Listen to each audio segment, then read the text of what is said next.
Assalamualaikum subscriber channel Kawan Horor. Malam ini, Kang Carman akan membawakan sebuah kisah horor memasuki desa gaib saat pendakian di Gunung Merapi. Kisah ini dari akun Twitter @dioseta, berjudul asli Jejak Gaib Alam Merapi.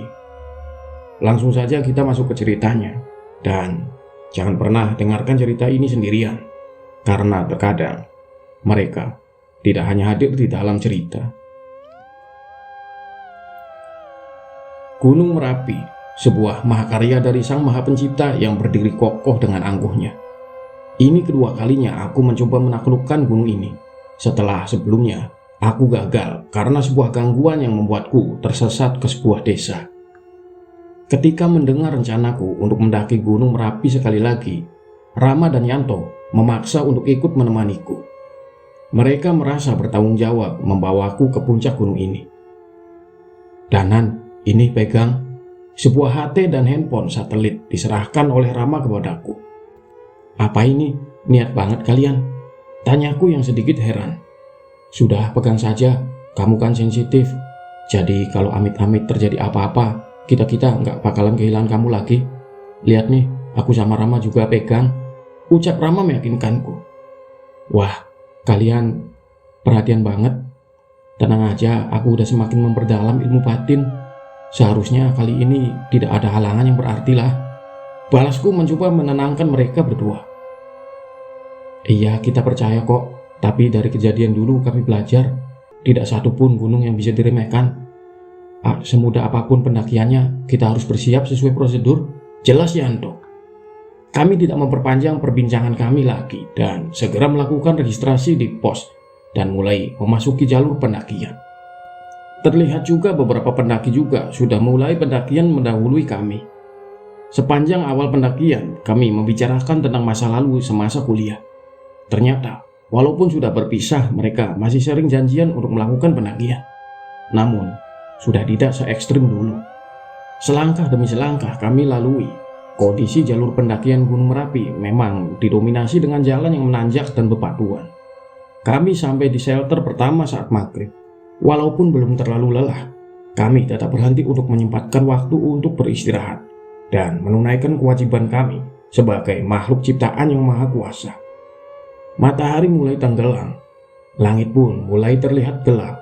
Kami melanjutkan perjalanan dengan penerangan dari lampu senter. Selama perjalanan tidak ada halangan yang berarti sampai setelah melewati pos pertama, Rama yang berjalan di depanku terlihat terhenti. Memang sedari tadi aku merasa ada yang aneh. Entah mengapa sepanjang perjalanan terasa sepi. Tidak ada suara jangkrik atau binatang malam maupun pendaki lain. Rama, kenapa berhenti? Tanya Yanto memastikan keadaan Rama di depan. Itu apaan Danan? Ucap Rama dengan suara yang bergetar. Aku berlari menyusul Rama. Rupanya di hadapan Rama berdiri sesosok makhluk hitam besar membelakangi kami. Ia menoleh dan memamerkan matanya yang merah dan taring yang keluar dari mulutnya. Segera aku mengambil posisi terdepan dan mendahului Rama dan mendekat ke arah makhluk itu. Namun, makhluk itu menghilang tanpa jejak seperti asap. Danan, gimana? Rama menanyakan kondisi di depan padaku. Gak apa-apa, mungkin cuma penunggu dan ini.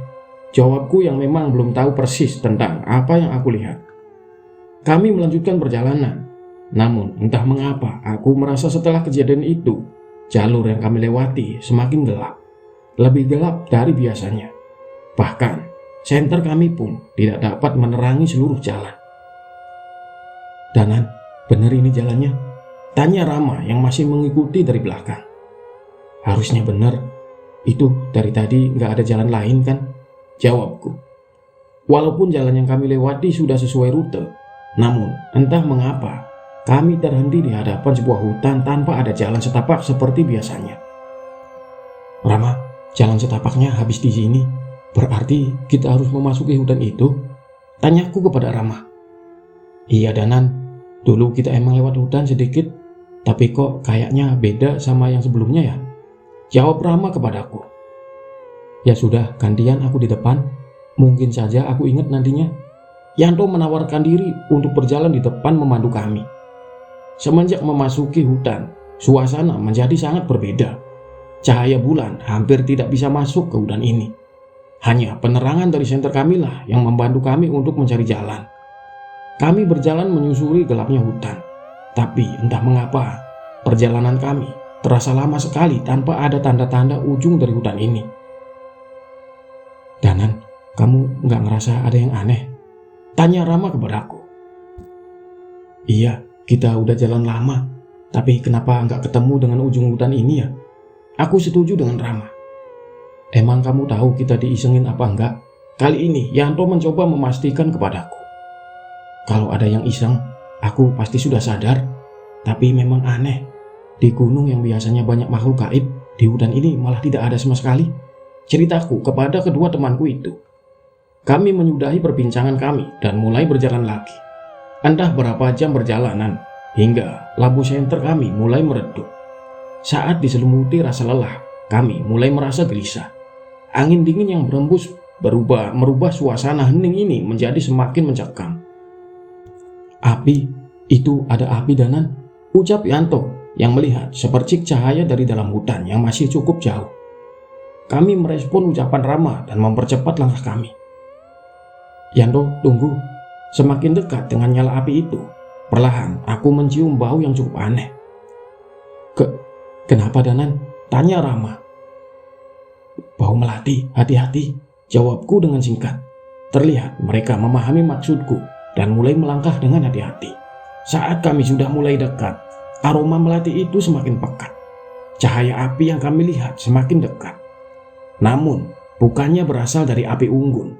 Rupanya api itu berasal dari beberapa batang lilin yang di tengahnya terdapat bunga dan kemenyan yang disusun seperti sesajen. Danan, apaan ini? Yanto merasa takut dan terjatuh ke tanah. Ini ritual klinik, berarti seharusnya ada pelakunya di sini. Aku menoleh ke sekeliling, namun hutan itu terlalu gelap. Sebelum sempat menemukan sesuatu, terdengar langkah kaki mendekat dari balik cahaya lilin tersebut. Dari dalam kegelapan terlihat sesosok makhluk kurus berambut panjang, merayap menjilati bunga-bunga yang disajikan di sana. Seolah menyadari kehadiran kami, ia menengadahkan kepalanya dan melirik ke kami dengan matanya yang hitam. Apa itu Danan? Teriak Yanto yang ketakutan. Demit alas toh, tapi pasti ada yang memanggil makhluk itu ke sini. Lebih baik kita pergi, ucap Rama. Sebelum sempat melangkah, terdengar suara seseorang dari belakang makhluk itu. Kalian tidak bisa pergi. Saat ini, aku mulai merasakan bahaya. Demit-demit yang aku lihat sepanjang jalan dan bahkan yang memakan sesaji ini belum ada yang membuatku gentar. Namun, saat suara itu terdengar, situasi di hutan ini berubah semakin mengerikan. Suara sebuah benda jatuh di dekat Yanto. Ia menoleh ke arah benda yang jatuh tak jauh dari tempat ia terduduk. Tangannya mencoba meraihnya, namun ia mengenal tekstur yang ia pegang. Penyesalannya sudah terlambat. Saat ini, sebuah kepala manusia tergenggam di tangannya dan mulai menoleh ke arah Yanto. Tolong! Suara itu terdengar dari kepala dengan wajah yang penuh luka yang sudah membusuk. Matanya yang bolong sudah dipenuhi oleh banyak sekali belatung. Danan, kepala Danan, ini kepala, ucap Yanto yang refleks melempar benda itu. Namun rupanya semua tidak berhenti sampai di situ. Yanto menunjuk pada sesuatu di atas pohon di dekat kami. Aku melihatnya dan memperhatikan sekeliling. Hutan yang tadi kami lewati dengan hening, kali ini dipenuhi dengan mayat-mayat yang tergantung terbalik di atas pohon. Tidak hanya satu, namun hampir di seluruh pohon di sini tergantung mayat dengan tubuh yang tidak utuh lagi. Gila, hutan apa ini? Aku berusaha tetap tenang sambil mencoba membacakan ayat-ayat suci dan mantra pelindung untuk melindungi kami dari niat jahat makhluk di sekitaran kami. Keluar kamu, tunjukkan wujudmu, tantangku kepada makhluk yang berbicara tadi. Bukannya menampakkan diri, bayangan makhluk itu malah terlihat menjauh. Tidak perlu, aku sudah dapat satu. Samar-samar terdengar suara makhluk itu meninggalkan kami.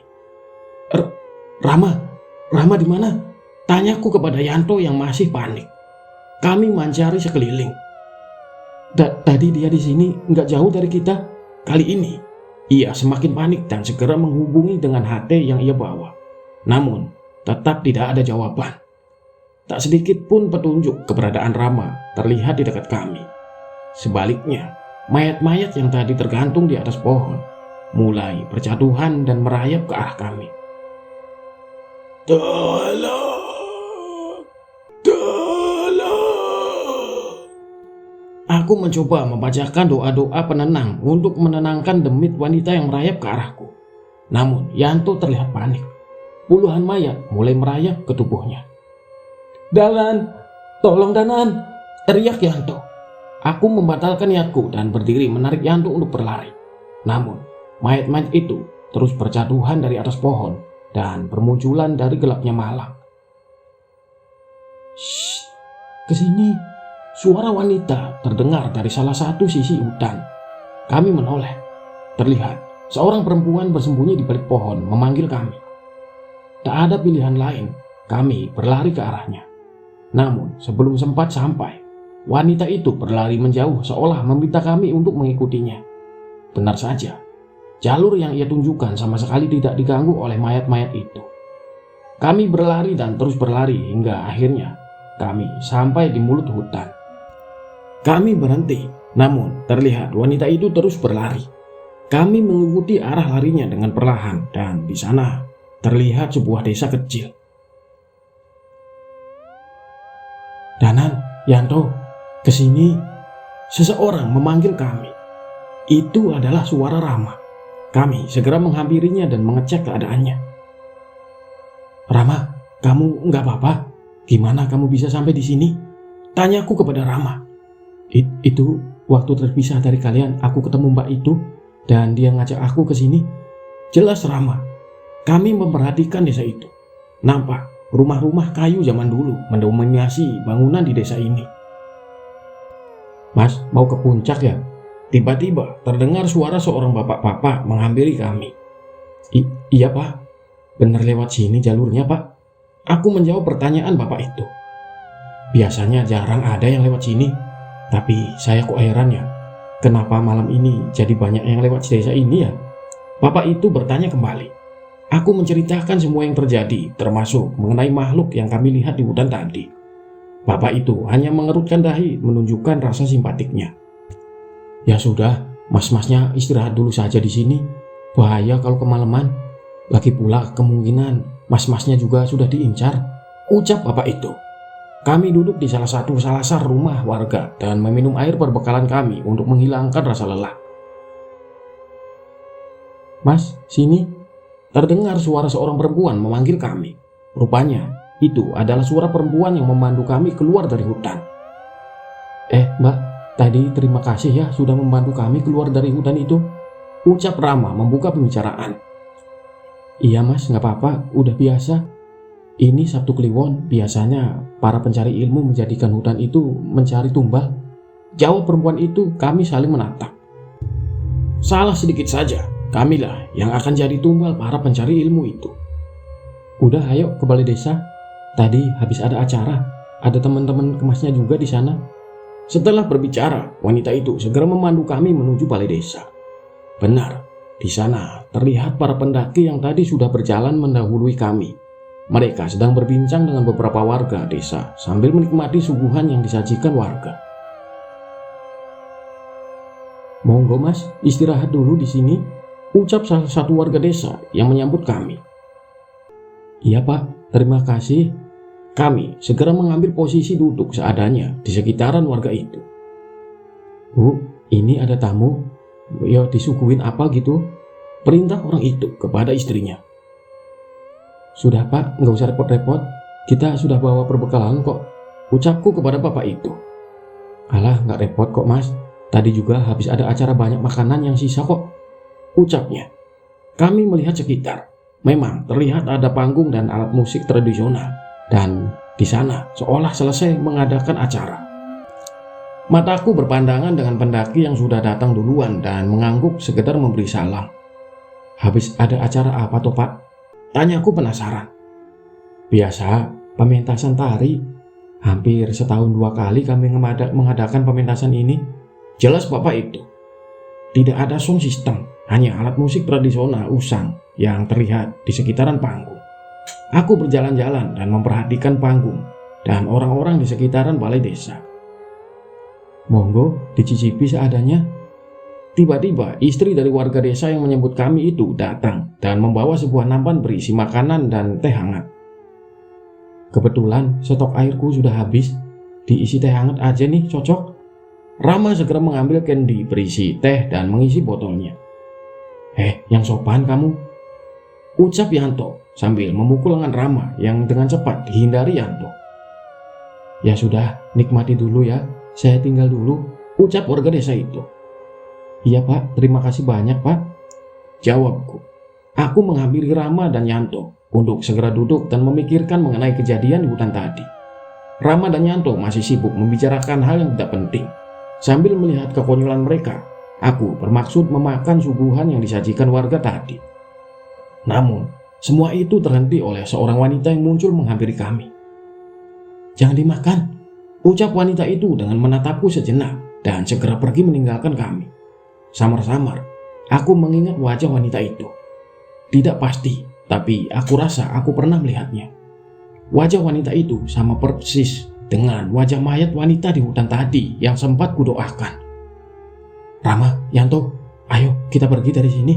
Kali ini aku yakin ada yang tidak beres juga dengan tempat ini. Kenapa emangnya Danan? Kita istirahat dululah sambil ngemil-ngemil dulu, ucap Rama sambil mencoba mengambil kue yang disuguhkan. Aku segera menepuk tangannya hingga kue itu terjatuh dari tangannya. Udah nurut saja. Kali ini aku memaksa menarik mereka dan mengenakan ransel kami masing-masing. Kami berjalan dengan cepat ke arah yang berlawanan dengan hutan. Melihat kepergian kami, warga tadi segera menghampiri kami. Lah Mas, mau kemana kok buru-buru? Tanya bapak itu. Maaf Pak, kami harus segera mengejar puncak sebelum fajar, jawabku. Istirahat dulu Mas, nyantai-nyantai dulu, ngemil dulu. Nanti masih ada pementasan lagi, ucap bapak itu. Pementasan apa lagi toh Pak malam-malam begini? Tanya Rama penasaran. Biasa, penyambutan warga baru. Tadi sudah, harusnya habis ini masih ada tarian lagi. Itu mbaknya sudah siap. Bapak itu menunjuk ke arah perempuan yang menuntun kami ke desa itu. Namun, kali ini, ia sudah berdandan cantik dengan pakaian penarinya. Tanpa banyak bicara, aku menarik Rama dan Yanto memaksa mereka untuk pergi. Mohon maaf Pak, teman kami sudah kebelet, teriak Rama yang mengikuti dengan terpaksa.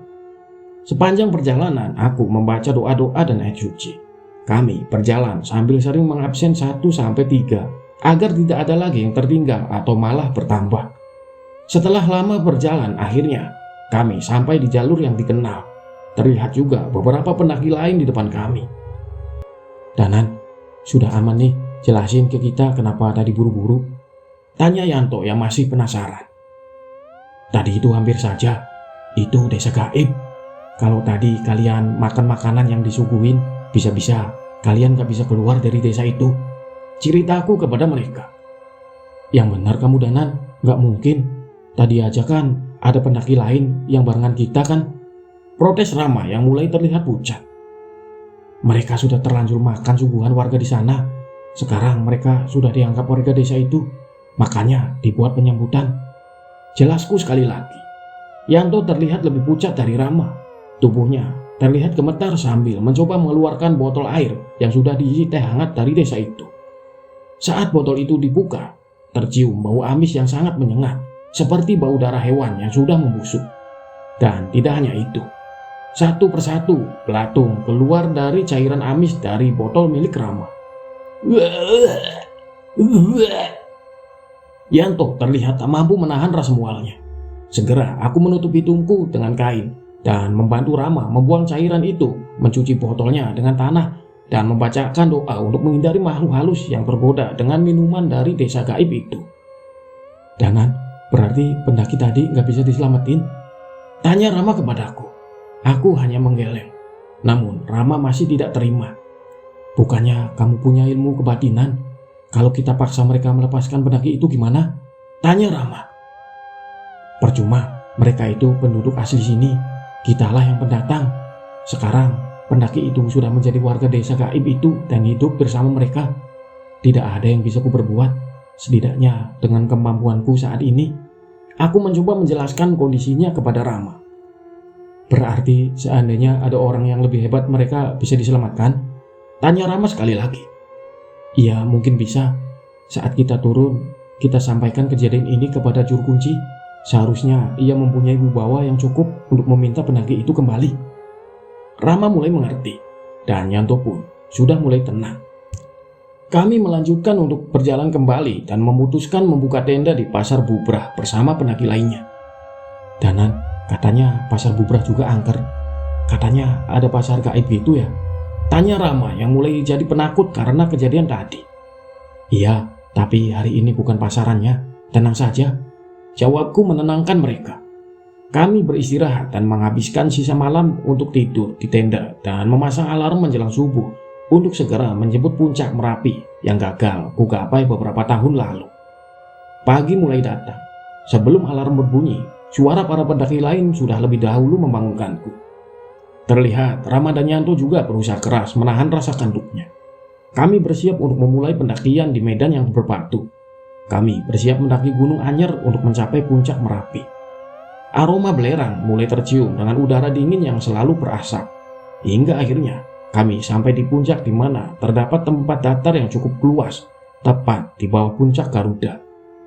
Tepat saat matahari terbit, sebuah pemandangan yang luar biasa terlukis di hadapanku. Kemegahan gunung-gunung terindah di Jawa Tengah terlihat dari sini. Indahnya Gunung Sindoro, Sumbing, Pegunungan Dieng, dan Gunung Slamet terlihat dari horizon barat.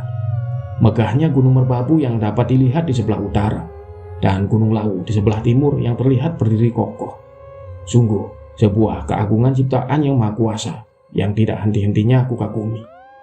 Seolah seluruh medan berat dan perjalanan yang mencekam tadi sudah tidak berarti setelah melihat semua ini.